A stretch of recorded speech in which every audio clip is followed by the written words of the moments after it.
भाई आज की मूवी रोंगटे के साथ साथ तुम्हारा बहुत कुछ खड़ा कर देंगी। इस मूवी के अंदर तुमको सब कुछ मिलेगा, मतलब समझ रहे हो, सब कुछ। तो बिना समय गवाए डायरेक्ट करते हैं मूवी को स्टार्ट। तो मूवी स्टार्ट होती है जहाँ पर हमको एक थिएटर दिखाया जाता है, जहाँ पर एक बेहतरीन रोमांटिक मूवी चल रही होती है। यहाँ पर ये जो 4 लोग होते हैं इनसे मैं आपको मिलाता हूँ। इन भाई साहब का नाम होता है त्रिभुवन। त्रिभुवन की होती है ये बीवी और ये होती है त्रिभुवन की बीवी के भाई की पत्नी। समझ गए? छोटा सा इंट्रो दे देता हूँ। त्रिभुवन एक बहुत ही ज्यादा ईमानदार आदमी होता है और उसके जस्ट अपोजिट उसका साला होता है जो कि लोगों को आवड़ में लेता है और अपना काम निकालता है, क्योंकि भाई साहब इंश्योरेंस का काम करते हैं, लोगों का इंश्योरेंस करवाना, कहीं इस चीज का कहीं उस चीज का। और यहीं पर पीछे बैठे होते हैं ये 2 लोग। अधेड़ उम्र के बगल में बैठी उनकी बीवी होती है जो कि फिल्मों में इतनी ज्यादा खोई हुई है कि फिल्मों के बिना उसका खाना नहीं उतरता। वो सोचती है कि जो यहाँ पर थिएटर में हो रहा है वही मेरा पति करे। और इन मैडम जी का पति, जिसको हम बुलाएंगे हलवाई, क्योंकि इनकी मिठाई की दुकान है, उसको ये सब चीजें लगती है लपड़ चंडूस। और ये होते हैं उस हलवाई के 2 गुलाम। अब तुम लोग कहोगे हलवाई के 2 गुलाम यानी कि हलवाई के 2 नौकर, यानी कि दुकान में मिठाई बनाते होंगे, पर नहीं। जैसे कि तुम दोनों की शक्ल देख सकते हो, शक्ल से ही कुंडे लग रहे हैं। और ये हैं भी, कहने के लिए तो हलवाई है, बट साथ में ये किडनैपिंग का काम भी करते हैं। अगर किसी की बीवी या फिर पति ने कहा है कि मेरा जो पार्टनर है वो मेरे साथ चीट कर रहा है, उसको पकड़ो, मारो, पीटो, सुधारो, तो ये वो काम भी करते हैं और उसके भयंकर पैसे लेते हैं। खैर यहाँ पर गर्मा गर्मी बढ़ चुकी थी और दूसरी तरफ माहौल ठंडा हो रहा था। त्रिभुवन का साला, जिसको हम बुलाएंगे साला, तो साला अपने जीजा से कहता है कि जीजा कब तक मेरी दीदी को रोटी सब्जी खिलाओगे, कभी तो खिलाओ पिज्जा। क्या तुम वही कंजूसी में जी रहे, खाना कम खा रहे, ज्यादा पानी पी रहे, मुझे देखो मस्त जिंदगी जी रहा हूँ। तुम खेलते हो नोटों में, मैं कमा रहा हीरा हूँ, जो चाहिए वो मिल जाता है, मस्त जिंदगी चल रही है, खर्चा करने से पहले सोचता नहीं हूँ। अब जीजा जी को बुरा लगता है कि अरे मेरा साला ऐसा क्यों बोल रहा है, मैं तो ईमानदार इंसान हूँ, इसके जैसे मैं किसी को आवड़ में नहीं ला सकता, ना ही मैं किसी को झूठ बोलकर उससे काम निकलवाऊंगा। लेकिन साला कहता है कि देखो जीजा, आज का जमाना है कमीना, इसलिए हमको भी कमीना बनना पड़ेगा, क्योंकि अगर हम बनेंगे कमीने तो ऐश और आराम से बिताएंगे अपने महीने। खैर हमारा त्रिभुवन, जिसको हम बुलाएंगे त्रिभु, तो त्रिभु भाई साहब जिस पोस्ट पे है उस हिसाब से पैसा तो बहुत कम कमाते हैं, क्योंकि वो ईमानदार है, पर वो बेड में अपनी बीवी के साथ शानदार है। उनको पता है कि एक औरत को कैसे खुश किया जाता है। वो जब अपनी बीवी के साथ अक्कुम बक्कुम करते हैं तो उनकी बीवी पूरी तरीके से तृप्त हो जाती है, मानो वो आग बंद करके जन्नत की शेयर कर लेती है। क्योंकि त्रिभुवन भैया को पता है कि कैसे लाते हैं अपनी बीवी को वश में, कैसे वो आएगी हवस में, कब चलानी है उंगलियां और कब डालना है डंडा। ऐसा त्रिभु खेल रचाता कि कभी नहीं पड़ता मामला ठंडा। और ये बेहतरीन अक्कुम बक्कुम समाप्त होने के बाद त्रिभु भैया से उनकी बीवी कहती है कि त्रिभु तो अक्कुम बक्कुम की फील्ड में है प्रभु, तुम्हें पता है कि लड़कियों को क्या चाहिए। अब ये बात बहुत इंपॉर्टेंट है जो आगे काम आएगी। खैर जो त्रिभु और उनकी बीवी रास रचाते हैं और बेड को हिलाते हैं, वो इनके बेटे और बेटी को लगता है कि घर में भूकंप आ रहा है, क्योंकि उनके माँ बाप ऐसा ही बोलते हैं कि बेटा रात में ना थोड़ी देर के लिए भूकंप आता है, तो इग्नोर करो और सो जाओ चुपचाप। फिर अगले दिन हमको ये मोटा थुलथुला आदमी दिखाया जाता है जो कि पक्का बेईमान इंसान होता है। त्रिभु एक सरकारी कर्मचारी होता है और यो उसका बॉस होता है, जो कि चाहता है कि त्रिभु थोड़ा सा बेईमान बने ताकि ऊपर की कमाई कमाए और अपने फ्यूचर को आगे बढ़ाए। पर त्रिभु ठहरे ईमानदार और त्रिभु के पास एक आदमी आता है। इस आदमी का नाम होता है अंसल, जो कि बिल्डिंग्स बनाता है, पर त्रिभु इसकी बिल्डिंग्स को पास नहीं कर रहा, क्योंकि ये भाई साहब सस्ते मटेरियल लगाता है, जैसे फ्यूचर में बिल्डिंग गिर भी सकती है। तो अब अंसल रात में इस मैनेजर के पास आता है जो कि बैंक में होता है। अब आप लोग सोच रहे होंगे रात में ये मैनेजर यहाँ पर क्या कर रहा, तो दरअसल ये हरामी मैनेजर अपनी पर कटु जूनियर को बजा रहा होता है। अब अपने जूनियर को भी खाता है और अंसल के पैसे भी खाता है। अब अंसल कह रहा है कि तू कुछ भी करे इसके साथ, अक्कुम बक्कुम कर, तू नंगा नाच, तू ना रोड पे जाकर सबको दिखा, पर तू जो मेरे से पैसा लेता है मेरे को पूरा काम चाहिए। तेरा वो जूनियर त्रिभु मुझे आंख दिखाता है, मेरे फाइल पे साइन नहीं करता है, क्योंकि मैं तेरे को घंटे के लिए पैसे दे रहा, अब तेरी जिम्मेदारी है तू उससे साइन। और जब मैनेजर त्रिभु को फोन लगाता तो त्रिभु साफ साफ कह देता कि मैं साइन कर दूंगा, बस आप एक बार मेरे को लिखित में दे दो कि आपके कहने पे मैं कर रहा हूँ। बस मैनेजर की फट जाती है। त्रिभु तो और खतरनाक इंसान है। अब त्रिभु की ईमानदारी से सब करप्ट लोग परेशान, पर अब त्रिभु परेशान होने वाला है, क्योंकि उसको मालूम चलता है कि जिस बैंक में उसकी सैलरी आती है, जिस बैंक में वो सेविंग्स रखता है, उस बैंक का पैसा लेके कोई भाग गया और अब ये बैंक कुछ महीनों के लिए बंद रहेगा। ना किसी का पैसा अंदर जाएगा, ना किसी का पैसा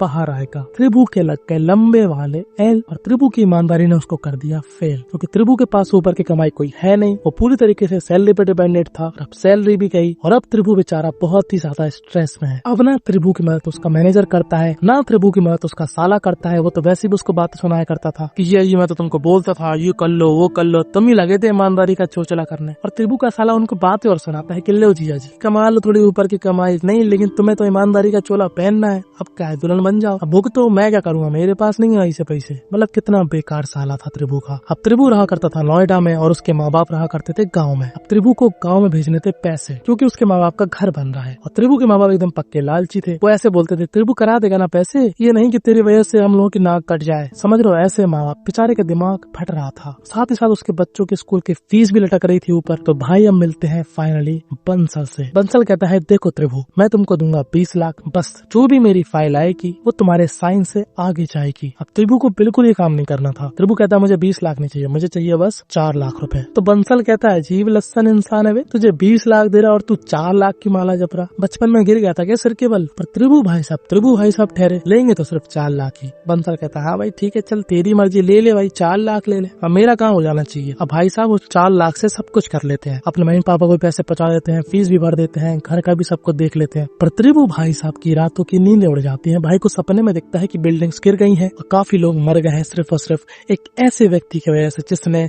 ऐसी कमजोर बिल्डिंग को पास किया और इतने लोगों की जान चली गई। अब अगले दिन वो जाता है बंसल के पास और कहता है बंसल साहब सॉरी मैं तुम्हारी फाइल में साइन वाइन नहीं कर पाऊंगा। बंसल की भयंकर दिमाग की चाहिए मैया मुझ जाती है कि अबे पगला वगला है क्या, चल ठीक है मेरे पैसे दे भाड़ में जा। तो त्रिभु भाई साहब कहते हैं पैसे तो खर्च हो गए। तो बंसल कहता है अबे तू खुद होती है कि मुझे बना रहा, तेरी दिमाग की चौरनी कम है क्या, काम नहीं करा तो पैसे दे, पैसे भी रख लिए और काम भी नहीं करेगा, वाह। त्रिभु कहता है मैं आपके पैसे लौटा दूंगा, अभी तो वो मेरे से खर्च हो गए। बंसल कहता है देखो भाई साहब तू मेरे पैसे लौटाएगा, किस्तों में लौटाना पर ब्याज सहित 10% का ब्याज। त्रिभु की तो फट जाती है 10% सुन के, पर त्रिभु के पास कोई ऑप्शन नहीं था। त्रिभु कहता है ठीक है। अब यहाँ से सीन शिफ्ट होता है, हमको दिखाया जाता है वही हलवाई जो कि 2 नंबर के काम भी किया करता था, उसकी बीवी यहाँ पर सज धस के आती है बढ़िया तरीके से, एकदम पूरा पैसा इन्वेस्ट करके अपने ऊपर। और उसका पति उससे क्या कहता है कि कहा चिड़िया का घोंसला लिए घूम रही हो, बढ़िया तरंगी लग रही हो, हमको शर्मसार कर रही हो, कि कहा है तुम पैसा पूरा डुबा रही हो अपने जे ढीले से शरीर में, अब बूढ़ी हो रही हो तुम, वैसे बन के रहो, पूजा पाठ में ध्यान लो, जो कहा सिनेमा जाती रहती हो, जो अपने मुंह पे लाली लिपस्टिक पोत लेती हो। अब यहाँ पर तो ये मैडम जी कुछ नहीं बोलती, स्माइल करके चली जाती है, बट अंदर उनको बहुत ही बुरा फील होता है। और ये बात उनका एक नौकर ढेंचा समझ रहा था। जी हाँ, इसका नाम होता है ढेंचा और इसके साथी का नाम होता है लप्पू। अब त्रिभु भाई साहब की खोपड़ी घूम चुकी है, भाई को समझ में नहीं आ रहा कि वो क्या काम करे जिससे वो भयंकर पैसा कमाए। वो इंटरनेट पे ऐसे सर्च करता है, तभी उसको एक भयंकर सीक्रेटली चीज मालूम चलती है जो कि था जिगोलो। जिगोलो बोले तो जैसे कि महिला लेती है पैसे और देती है तुमको चरम सुख, वैसे ही जिगोलो उनको बोलते हैं जब कोई मैन पैसे लेकर किसी लड़की या फिर लड़के को चरम सुख देता है। अब त्रिभु भाई साहब को ऐसा क्यों लगता है कि वो इस काम के लिए परफेक्ट है,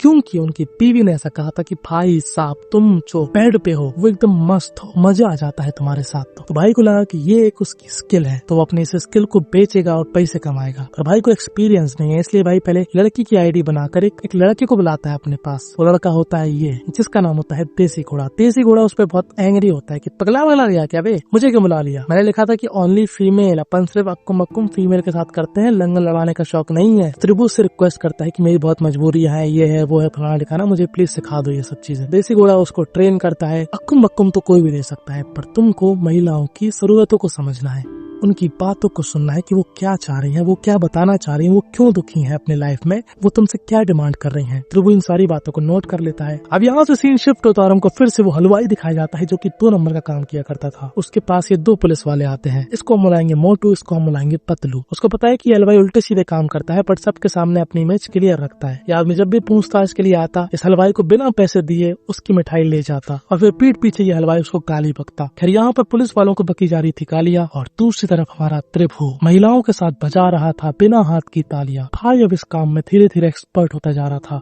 और एक दिन उसकी क्लाइंट कौन बनती है, वही हलवाई की बीवी। जी हाँ, वो अपने जीवन से बहुत ही ज्यादा दुखी है, चरम सुख तो दूर दूर तक नहीं मिल रहा बेचारी को। बेचारी बहुत परेशान है, हताश निराश है, इसलिए वो त्रिभु के पास है। त्रिभु का स्टेज नेम है सीए टॉपर। जैसे कि उसके गुरु का नाम था देसी घोड़ा, वैसे ही त्रिभु का नाम है सीए टॉपर, क्योंकि वो सच में सीए टॉपर था अपने जमाने में। अब ये महिला जो भी कहती त्रिभु वही करता। ये महिला बहुत खुश थी। धीरे धीरे करके हमारे सीए टॉपर का नाम पूरे नोएडा में फैल चुका था। भाई को हर एक लेडीज जानती थी। भाई का नाम जैसे जुबान पे आता था महिलाओं की चीखें निकल जाया करती थी कि भाई अक्कुम बक्कुम में शेर था। भाई बेहतरीन तरीके से महिलाओं को पेलता। भाई के पास अब अखंड पैसा आने लगता है। भाई बंसल की किस्तें भी चुकाने लगता है, घर का खर्चा भी उठाने लगता है और घर पे बोलता है कि वो सीए की कोचिंग दे रहा है लोगों को। एक बार हमारा त्रिभु पकड़ा भी जाता है पर ये महिला उसको छुड़वा लेती है। अब त्रिभु भाई साहब का अलग ही जीवन हो चुका था। भाई स्टार बन चुका था, समझ रहे हो, क्योंकि जिसके पास भी पैसा आता है उसकी दिनचर्या, उसका स्वभाव, उसका रहन सहन सब कुछ बदल जाता है। और इससे प्रॉब्लम हो रही थी बंसल को, त्रिभु के मैनेजर को और जो भी त्रिभु के अपोजिट थे उन सबको। अब त्रिभु की बीवी को लगता है कि त्रिभु सीए की शिक्षा दे रहा, पर इन रियल त्रिभु तो शिक्षा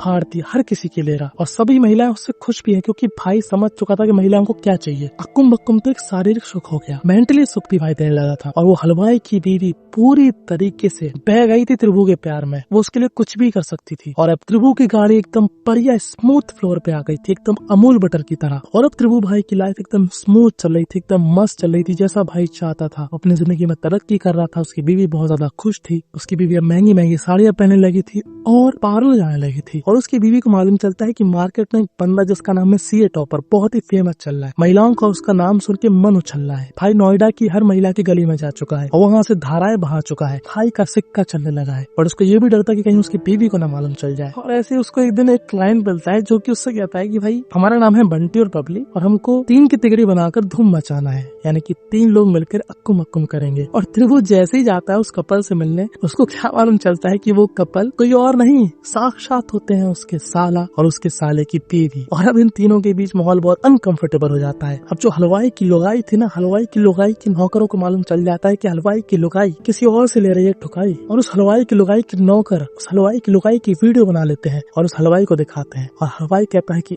अब उस आदमी को किसी भी हालत में पकड़ना है और उसकी चैया मोदना है। अब दोनों ही नौकर लग जाते हैं काम पर। और एक दिन ये पतला वाला नौकर इन दोनों को रंगे हाथ पकड़ लेता है। ये अपने दूसरे साथी ढेंचा को बुलाता है। अब ढेंचा को आने में थोड़ा टाइम लगेगा। उतने ही टाइम में हमारा त्रिभु और ये मैडम जी दोनों ही मिलके इन भाई साहब को निपटा देते हैं और यहाँ से छू हो जाते हैं। अब जैसे ढेंचा को मालूम चलता है कि उसका साथी जो कि उसका बचपन का दोस्त यार सब कुछ था वो टै बोल चुका है, ढेंचा भाई साहब बहुत ज्यादा दुखी, उदास, देवदास सब हो जाता है। बेचारे की आंखें लाल हो गई थी। अब वो किसी भी हालत में उस आदमी को ढूंढना चाहता है और उसको मारना चाहता है। अब ये हलवाई अपनी महिला से पूछता है कि तुमने ये रायता क्यों फैलाया और तेरी उम्र हो गई है, शर्म कर, तू ये क्या कर रही है। तो उससे ज्यादा दुख मुझे इस बात का है कि मेरा एक साथी लप्पू इस दुनिया में नहीं है। मैं तो लप्पू को बचा रही थी पर वो आदमी इतना हरामी है कि वो लप्पू को मार भी गया और मुझे भी मार देता, पर मैं बच गई। अब ये महिला त्रिभु को सारी जानकारी दे रही थी और इस हलवाई का भी साथ दे रही थी और इस हलवाई के सामने झूठ मूठ का उसका साथ दे रही थी। इन रियल वो त्रिभु के प्यार में पागल हो चुकी है। तो उसको अपने पति से भी नहीं मतलब, बस वो उसको बचाने के लिए अपने पति के साथ अच्छी अच्छी बातें करना शुरू कर देती है। अब ये महिला त्रिभु को सारी जानकारी दे रही थी और इस हलवाई के सामने झूठ मूठ का उसका साथ दे रही थी। इन रियल वो त्रिभु के प्यार में पागल हो चुकी है। तो उसको अपने पति से भी नहीं मतलब, बस वो उसको बचाने के लिए अपने पति के साथ अच्छी अच्छी बातें करना शुरू कर देती है जिससे उसके पति को शक न हो। अब एक ईमानदार व्यक्ति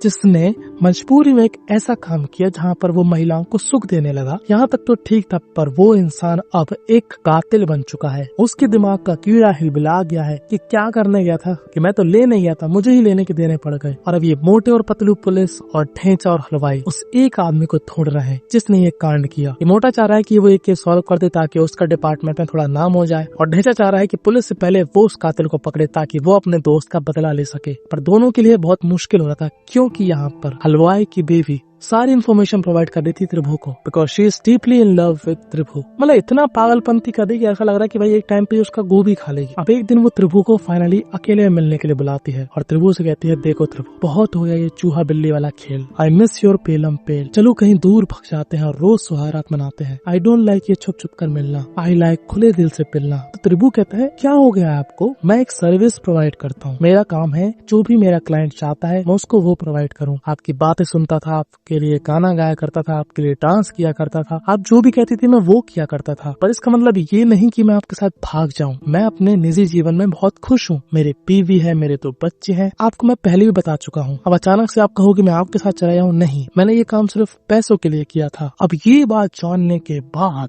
हलवाई की बीवी की तो आंखें फटी की फटी रह जाती हैं। कानों में से खून निकल गया था मैडम जी के, आंखों से टसुए बाहर आ गए थे कि क्या तू बड़ा अजीब है, तू सिर्फ पैसों का मीत है, मैंने तेरे साथ दिल लगाया और तू उस दिल और मेरी फीलिंग को बस अक्कुम बक्कुम तक समझ पाया। तू बहुत नीच इंसान है, तुझे बस मेरा पैसा चाहिए। मेरे दिल में अब तेरे लिए बिल्कुल भी सम्मान नहीं है, तेरा तो बस मतलबी काम है।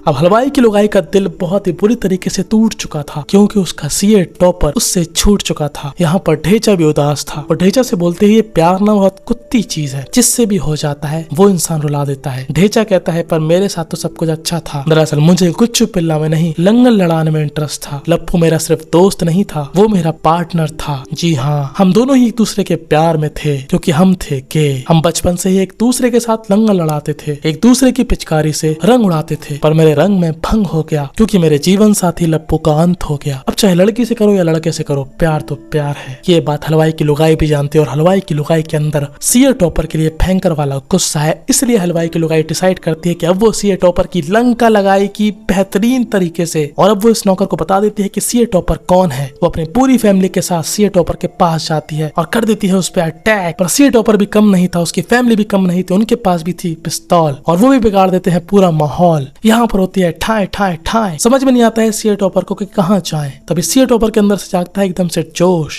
और वो होल्ड करता है अपनी पिस्तौल और एकाग्र करता है अपना होश। और जब वो करता है ढिशक्याओं तो हलवाई की चीख निकलती है बचाओ। दरअसल त्रिभुवन ने गोली हलवाई की मिठाई पे लगा दी थी, यानी कि अब हलवाई की मिठाई खत्म और अगर हलवाई को हॉस्पिटल नहीं पहुंचाया गया तो हलवाई भी खत्म। खैर त्रिभुवन की पूरी फैमिली सेफ हो जाती है। त्रिभुवन अपनी बीवी और बच्चों के साथ अलग भाग जाता है, पर अब उसकी बीवी को सब कुछ मालूम चल गया कि वो क्या क्या कांड किया करता था। तभी यहाँ पर एक कार आती है जो कि बुलाई थी त्रिभुवन की बीवी ने। त्रिभुवन की बीवी जाते जाते बस एक बात बोलते हैं कि सीक्रेट बस तुम्हारे नहीं हो सकते, मेरे भी हो सकते हैं। यानी कि त्रिभुवन की बीवी त्रिभुवन के वो काम करने से पहले से किसी आदमी के साथ भयंकर तरीके से चक्कर चला रही थी और अब वो उसी के साथ चली जाती है। और बस यहीं पर ये मूवी थी एंड हो जाती है। इस मूवी से हमको यही सीखने को मिला, ईमानदार इंसान के साथ बहुत ही बुरी चीजें होती है, इसलिए वो आखिरकार अपनी ईमानदारी छोड़ देता है और बेईमानी से अपने आप को जोड़ देता है। खैर तुमको क्या लगता है कि त्रिभुवन ने ये काम करके सही किया या फिर गलत किया? उसका इंटेंशन मजे लेना नहीं था, जो कि तुमको भी मालूम है। उसका इंटेंशन पैसा कमाना था और अपनी फैमिली को स्टेबल करना था। पर तुम बता सकते हो त्रिभुवन गलत है कि नहीं? कमेंट में अपना नाम जरूर लिख देना ताकि मैं उसको अगली वीडियो में यूज कर सकूं। इन लोगों ने जो बेहतरीन बेहतरीन कपड़े पहने हैं उसकी लिंक तुमको मिल जाएगी व्यू प्रोडक्ट पर। कपड़ों के शौकीन हो तो जाके परचेस कर लेना। और एक और चीज बताना कि तुमको क्या लगता है कि आज के जमाने में शादी करना चाहिए कि नहीं करना चाहिए, क्योंकि जमाना बड़ा खराब है।